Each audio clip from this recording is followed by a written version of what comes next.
Hi Virgo, welcome to Higher Source Tarot for your September 2022 tarot reading. This is a reading for all Virgo. Sun, Moon, Rising, and Venus. Happy birthday to all of you who will be celebrating if this is your sun sign. I love your energy. I happen to have a Virgo moon myself, and so I appreciate all of you. And if you're new here, welcome. I post new readings on Friday, then again on Monday. So if a reading doesn't resonate, come back in a couple of days. Friday's readings are always a general reading. Mondays are something different every week. So today's reading will be a more detailed Celtic cross style reading. Next week, I'll have a 4-month predictive reading coming out for the months of September through December. And if you haven't hit that bell, you might want to, because then you'll be notified when there are different readings showing up here. And also, if you like tarot and you like the channel, I'd love to invite you to subscribe to Higher Source Tarot. All right, what advice do you have for Virgo? Sun, Moon, Rising, and Venus. What does Virgo need to know, please, for the best and highest good of all concerned with Virgo? Messages for Virgo, please. We will start here with the tarot, and then we'll have the angel answers. Your current situation, we've got the Death card. A death. It's okay to have death in a reading. You have the Devil as the immediate influence, and your subconscious, this is really getting interesting. You've got the Hierophant. The distant past, we've got the Wheel of Fortune. The more recent past, the Emperor. You've got the Knight of Wands coming towards you. You're represented by the Four of Swords. You have the Ace of Pentacles as the person or situation you're attracting. King of Cups is in your hopes and fears. Now, Holy Major Arcana, by the way, when we first started pulling this out, I just thought, this is really getting interesting that we now have 5 Major Arcana out of the first 5 cards. So the bottom of the deck, we have the Fool, another Major Arcana showing up here for you. This is a big deal. Ten of Pentacles, 9 of Swords. They're telling you, don't worry about it. You got a new start coming in, especially, too, when we see this, because this is what you're attracting, this Ace of Pentacles. So for some of you, this can be a significant career change. You've got great aspects for money, but there's love here too. Any new beginning here, this is take that leap of faith, Virgo. They're telling you, do it. Don't hold back. Allow yourself to be anything with this energy. So with the 10 of Pentacles, it's very harmonious energy. It's also, we call it the wealth card, but it's also the legacy card. So with the 10 of Pentacles, whatever moves you're going to make, they're going to be, it's going to have a significant effect on your life path, but in a very positive way. 10s are dominion. They're perfection. You're full of power in life.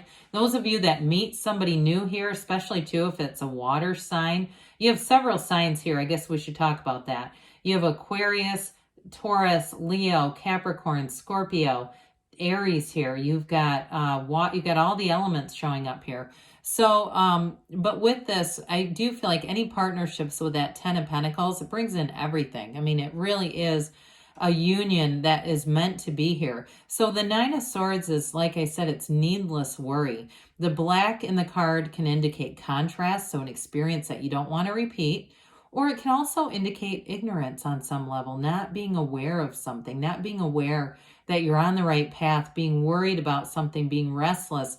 Now, some of you too, it could be a restlessness because there's a huge transition when you see the Fool energy. The Fool is 0. It's standing in the field of pure potentiality. Those of you that are saying, yep, I'm making a big move, I'm making a big transition, I'm a little bit worried, don't be, because with the Fool, it's trust, enthusiasm, new beginnings. It's the beginner's mind. So anything new that you do here, you're going to be like a sponge. It's not going to be difficult. It's going to be in flow. It's going to be like you have this easy energy. And the Fool is also releasing all resistance. So anybody that you meet who's new in your life, I do feel like they're going to have a wonderful interest and curiosity about you. And it's not, like I said, it's not judgmental energy. So you don't have to guard what you're telling them. You can be yourself. You can be easygoing and relaxed, because with the Fool, there's nothing here to lose. And so it is an energy of courage in a way, but it's like almost being restored to a time when you hadn't been traumatized, right? When there weren't layers of negativity added by people around us. There's great freedom here for you. So You've got, talk about out with the old and with the new. Now, in the order of the deck, the Tower comes after the Devil, but I don't mind Death being with it too. There's an ending here about in terms of what feels like limiting beliefs or anything that's been limiting you. And again, we've got that black in the card. Contrast is important because when you know what you don't want, you know what you do. And so you're going to be walking forward with the energy of the Death. The Death is like, talk about transformation. When we see the Fool tells us that your soul is always victorious. It marks a transition. So with the Death card, that's another transformational energy. So anything that you're changing here, it will be long-term and it's going to be for the better. It's something that must go. The Devil represents the ego. So it's again that little nagging voice that tells us we're not good enough, or it tells us we can't do something. The Devil energy is really a toxic pattern, and so it's breaking free of that. With the Death card, you go towards the sunlight of the spirit, towards that dawn of a new day. You walk over the wreckage of the past and you leave it behind you. So with the Death, you've got a brand new beginning here. It really is a new life coming in. It's a rebirth for you. So if it's a specific person too, because I was picking up on that, somebody who's very just negative, I just don't see them sticking around with you, Virgo. I don't see you taking them along for the ride, especially if it has been on your last nerve. Like you're going, I can't deal with them and their negativity anymore. You're going to make a change. You're setting a new standard. And so you won't be able to carry that Devil energy with you because it pulls you back too far. You're going to have that feeling of, this just needs to change. So you may find too that you have new people coming in with that Knight of Wands, Ace of Pentacles. New people, but they're uplifters. They are eager to go. In terms of work too, you've got this new opportunity showing up. And I do feel like there's going to be a solid belief in you, in your skill sets, and what you can bring to the table. So in your, interestingly enough here, in your subconscious, you've got the Hierophant. Now the Hierophant holds up his hand and says, be still and know. Whereas the Devil holds up his hand and says, hey, I've got this. Let me control shit. Let me bring in my ego and smear it all over the situation and try to make people believe there are limitations that there aren't. With the Hierophant energy, this is so powerful. And in the position that it's in, we call this a secret force called forth. So if there are people around you who have been a bit threatening to you in some way, the Hierophant's a protective energy around you. So you don't have to worry about them. They can't do anything to you anyway. And if the Devil too represents slander about you, people have been talking about you, this is high moral ground. And so your subconscious is going to pull in people who not only won't care about what anyone else says, they won't put up with it either. They will not participate in it. Now, the Hierophant is a marriage card. So I do feel like anybody new that you're meeting with that Ace of Pentacles, especially too, if you've been single, because you're represented by the Four of Swords, you are going to be connected with them. There's a very solid connection here. It's very much built in integrity. It's built on that, all the good stuff in life, you know, the stuff that actually matters. It's not a superficial connection. This one runs deep. You also too, with this, you have the keys to the universe and you're right at your feet here. So you're going to be unlocking new doors.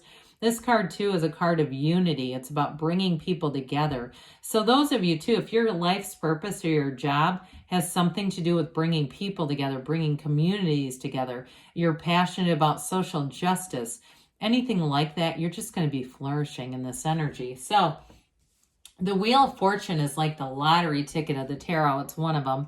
This brings in a new cycle. So if you felt restricted, something may have had to have been removed, because the Wheel of Fortune is always a cycle that turns in your favor. It's bringing in new patterns, robust new patterns that bring in success.